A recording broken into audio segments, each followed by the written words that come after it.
नमस्कार मैत्रिणींनो, रशू सेवर रेसिपीमध्ये तुमचे मनापासून स्वागत। आज मी तुम्हाला मक्याची टिक्की व आलूची टिक्की कशी बनवावी, म्हणजेच मका आणि आलू एकत्र करून त्याचे कटलेट्स कसे बनवावे ते मी तुम्हाला आज बनवून दाखवणार आहे। चला तर मग आता सुरुवात करूया। सर्वप्रथम मका आणि आलू हा कुकर मध्ये शिजवून घ्यायचा आहे। आता कॉर्न आणि बटाटा आपण कुकर मध्ये शिजवायला ठेवूयात। सर्वात आधी आपण इथे 2 ते 3 ब्रेड घेतलेले आहे। ह्या ब्रेडचे आपण काट काढून घेणार आहोत आणि त्यानंतर ह्या ब्रेडला बारीक करून मिक्सर मधून फिरवून घेणार आहोत। त्याला आपण ब्रेड क्रम्स असेही म्हणूयात। ब्रेडचे आपण इथे तुकडे करून घेतलेले आहेत। आता आपल्याला ह्या ब्रेडला मिक्सर मधून बारीक करायचे आहे। आपण मिक्सर मध्ये ब्रेड क्रम्स करून घेतलेले आहेत। कटलेट बनवण्यासाठी आपल्याला इथे पोहेही लागणार आहे।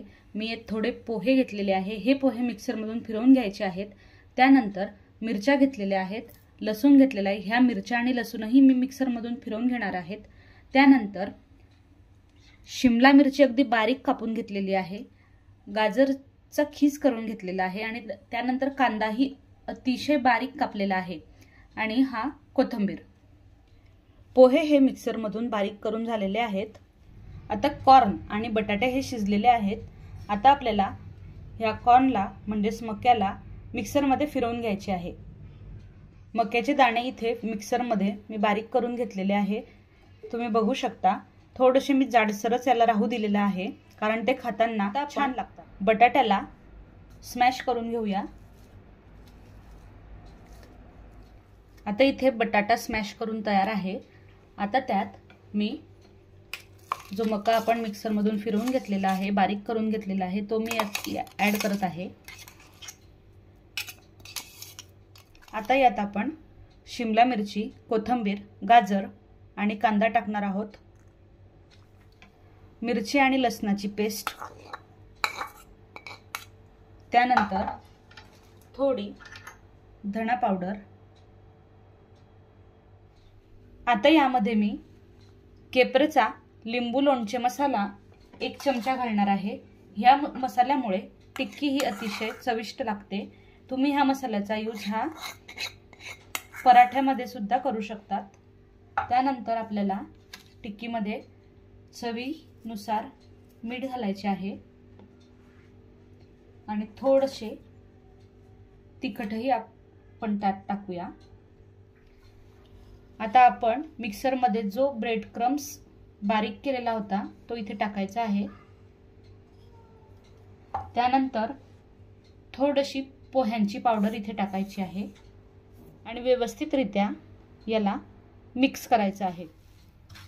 अगदी व्यवस्थितरित्या सर्व भाज्या एकत्र करायच्या आहे। आता आपल्याला कटलेट्स तयार करायचे आहेत। साइज तुमच्या मनावर आहे, शेपही तुमच्या मनावर आहे। तुम्हाला जो शेप हवा असेल तो तुम्ही या कटलेट्सला देऊ शकतात। आता इथे टिक्क्या तयार करून झालेल्या आहेत। आपण आता ह्या टिक्क्या तळूया। आपण सर्वात आधी पोहे आणि ब्रेड मिक्सर मधून बारीक करून घेतलेले होते। ह्या टिक्कीला फक्त थोडंसं यामध्ये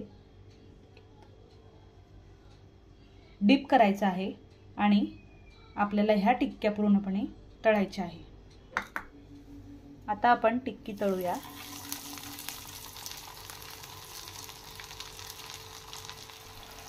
इथे मी तेलामध्ये टिक्की फ्राय करत आहे। आता त्याला हळूवारपणे उलटवायचं आहे। टिक्की इथे तयार आहे। तुम्ही बघू शकतात टिक्की एकदम सुंदर अशी दिसते आहे आणि खायलाही ती अतिशय चविष्ट लागेल। इथे आता मक्याचे कटलेट्स तयार झालेले आहे। यामध्ये तुम्ही तुमच्या मनानुसार भाज्यांचा वापर करू शकतात। कटलेट अगदी छान झालेले आहे आणि चविष्टही झालेले आहेत। तुम्हाला जर का माझी रेसिपी, माझी पद्धत आवडली असेल तर प्लीज माझ्या चॅनलला लाईक, सबस्क्राईब आणि शेअर करा। Thank you for watching.